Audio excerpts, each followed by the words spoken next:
a hard follow-up to all the other wonderful storytellers. My story is called Enough is Enough. February 5th, 2012. I woke up in the middle of the night to pee. I fell asleep while I was on the john, or at least that's the way I remember it. I got up sometime later on the floor of the bathroom with a raging headache. I rubbed my forehead and felt a big bump on the left side of my head. My jaw hurt, and I could tell that I had bitten my tongue, literally, not metaphorically. I was too tired to make sense of my situation, so I crawled back to my bed and fell asleep. A few hours later, my partner woke me up and asked me why my face was all messed up. What? I struggled to answer. You have a bump the size of a golf ball on the sides of your forehead, he told me, and your cheeks are swollen. I think we need to go to the ER. I told Shannon it was Super Bowl Sunday. The Giants were playing the Patriots. I wanted to watch Eli Manning and Madonna. Shannon told me that I had a serious brain injury and I didn't have a choice. I got dressed and we headed out to Tucson Medical Center. Let me set a timeline for you. I had been having petit mal seizures for about 2 weeks prior to the Super Bowl of grand mal seizures. I didn't think much about it because my brother and my dad both have epilepsy. I was helping my mom organize a fundraiser for a group called Riders Unite to Fight Cancer. They had cancer experts coming to speak at the Biltmore Hotel in Phoenix. It was a big deal. Despite having petit mal seizures for 2 weeks, I was committed to working on this fundraiser and seeing it come to fruition. Let's get back on track. Shannon and I arrived at the ER around 9 in the morning. Since I had a head contusion, I was quickly sent back to the examination room, and by exam room, I mean a folding bed with a flimsy curtain hanging around it. I got all of the typical blood work and vital sign doodads attached to my body before sideline medical assistants put me on a gurney and started wheeling me in and out of the exam room. I went to get a CT scan first. Have you ever had a CT scan? Anybody? If you haven't, you're lucky. Before the scan starts, you have to drink a terrible bottle of liquid that tastes like chalk so that your body will absorb chemicals that will show up when your body gets examined. I've had a lot of bad drinks in my life, including an Irish car bomb that I drank too slowly. However, kernel chunks of Baileys flowing in a pint of Guinness do not compare to the nasty texture of a CT scan juice. I got wheeled off to the MRI a few hours after the CT scan. Magnetic resonance imaging. Sounds luxurious, right? Getting shoved into a narrow portal can be nerve-wracking for some people, but I'm a nerd. And the science behind the MRI fascinates me. It's so much fancier than the stupid photo booths that they have at the mall.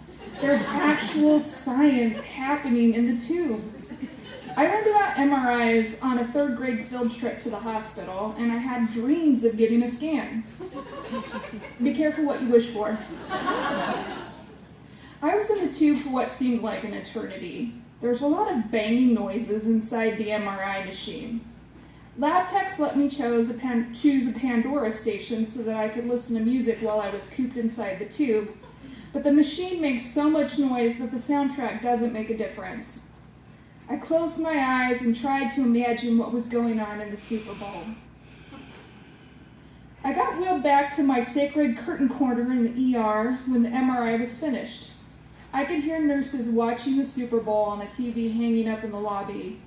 I wanted to be watching the commercials and see Madonna at halftime. I wanted to be eating nachos and brats and drinking beer with my friends. I asked the nurses if I could have something to eat. I wasn't allowed to eat anything in case my skull needed to be cracked open to do emergency surgery. I could hear the game, but I couldn't celebrate a holiday that's more important to me than Independence Day. I had a super crush on Eli Manning, still do, which only made the matter worse. Needless to say, I was tired, hungry, and cranky. Just before midnight, the flimsy curtain was pushed back. A man in a white lab coat entered my corner of the ER. He introduced himself and told me that he was a neurosurgeon. He had seen both of my scans and told me that I had a brain tumor on the left side of my brain. He couldn't give me a formal diagnosis until I had a biopsy, but he said that the tumor was large enough for him to see that I needed treatment. Boom. I got admitted to the hospital for overnight observation, and the rest is history. Let's fast forward to 2018. I have had 3 different courses of radiation treatments. The first round of radiation was a 30-day regimen that included 5 days of radiation, 2 days off, then 5 more days of radiation, and 2 days off for 6 weeks. I had multiple seizures on a daily basis because of the increased neural activity that happened in my brain. Several seizures occurred on the table during radiation sessions. The lab techs would turn off the laser beams, wait for my seizures to end, then restart the treatment from the very beginning to ensure that all the laser beams were in a perfect alignment to target the tumor from 6 different directions. I had a second course of radiation called SRS, aka stereotactic radiosurgery, in 2014 when a secondary tumor popped up in my corpus callosum. This is the hemisphere between the right and left sides of the brain. Traditional surgery on this part of the brain is a highly concentrated laser surgery. It pinpoints a tumor and says juggernaut laser beams at a tumor. It's like getting tackled by the entire defensive and offensive line for 5 days in a row. But wait, let's not forget the third laser beam show. Another brain tumor showed up in 2015. Stereotactic radiosurgery is effective, but it does have its disadvantages. I needed speech therapy after my first bout of radiation back in 2012. The swelling inside my brain made it hard for me to remember simple things, like names, my name, where I was going, what I was supposed to do. I had to leave notes all over the house to remind me to take my pills. I wasn't allowed to use the gas stove when I was home alone so that I wouldn't blow up the house. I went to culinary school before I moved to Tucson. Not being able to cook was a big sack to my ego.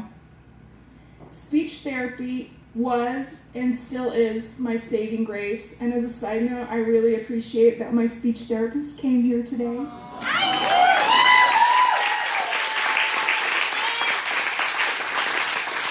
I started going to speech therapy to rebuild my cranial muscles. I learned tricks for remembering people's names and faces. I learned how to build a daily routine so that I knew what I was supposed to do each day. I enjoyed every minute that I spent with my speech therapist. Like I said, I'm a nerd. I did 2 to 3 hours of homework every day to get back into shape. I've always been a teacher's pet, and I wanted to get the best mental workout healthcare insurance would pay for.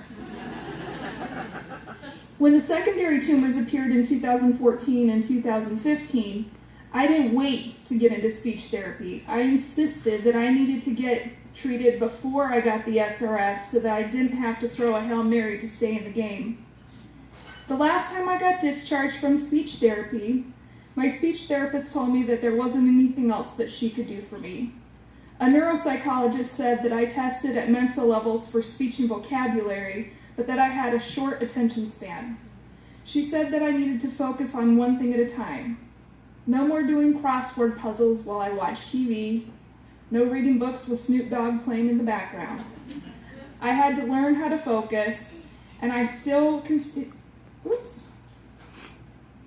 to learn how to focus, and I will continue to exercise my brain muscles so that I can handle any defensive tackles that come my way. Don't get too excited yet.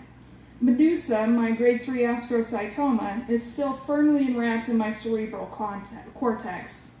Medusa tries to control my speech, my reading comprehension, and my memory, but I will not sit on the bench and wait out the clock. I'm the one calling the audibles. I have been on chemotherapy for 5.5 years, and I will never get off of chemo. I'm cool with that.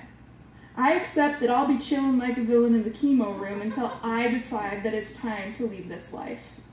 Over the last 6 years, I have weaned myself down from weekly chemo sessions to bi-weekly to monthly sessions. My last MRI was in June.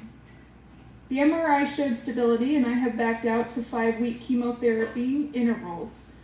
My ultimate goal is to reach the 6-week mark by the end of this year. That will be my Super Bowl ring. Steve Young is my favorite football player in history. He decided to retire the NFL after he got sacked and suffered a major head injury during the 1999 game against the Phoenix Cardinals. I was at the game and saw him carried off the field just before halftime. Jeff Garcia finished that game for Young, and the Niners beat the Cardinals by 3 touchdowns. I bring up this example because Steve Young has been a role model to me long before my tumor was discovered. Unlike a lot of NFL players, Steve knew when he had accrued enough brain injuries to change careers. Unbeknownst to me at the time, Young was taking private lessons from the debate coach at ASU. I was so bummed out that my coach didn't even tell me, or at least get me an autograph. I used to wear Steve Young's jersey to every debate tournament I attended because I couldn't watch the games while I was competing myself. Steve Young is now a professional sports commentator because he recognized that he had had enough brain injuries for one lifetime. I have spent enough of my time in the chemo ward over the last 6 years. I'm ready to reschedule my chemo treatments around my life instead of scheduling my life around chemo. I'm currently on the job market. I was self-employed full-time when I started cancer treatment. I had to set my business aside so that I could focus on my health. I started volunteering with several organizations to keep me involved in the community. I'm a people person and I need to get out of the house and be active. My friend Maria invited me to come to a meeting for a group called Project Linus while I was benched from working full-time. I was instantly hooked. Project Linus makes blankets and delivers them to children in need. I didn't know how to sew at the time, but I could carry blankets to the hospital. I started making no-sew blankets, and now I use my sewing machine. That's my Super Bowl trophy. My story is about the freedom to define my life and a metaphorical football career in my own terms. The official diagnosis for my expected timeline was 5 to 7 years. I crossed the 6-year line in February of this year. The doctors guesstimated that my tumor first emerged when I was in high school. That was the 90s, y'all. You do the math. I will not be told when I'm going to expire. My goal is to see all of my nieces and nephews graduate from high school. That's enough for me. After that, the universe can decide what's next. Blessed be.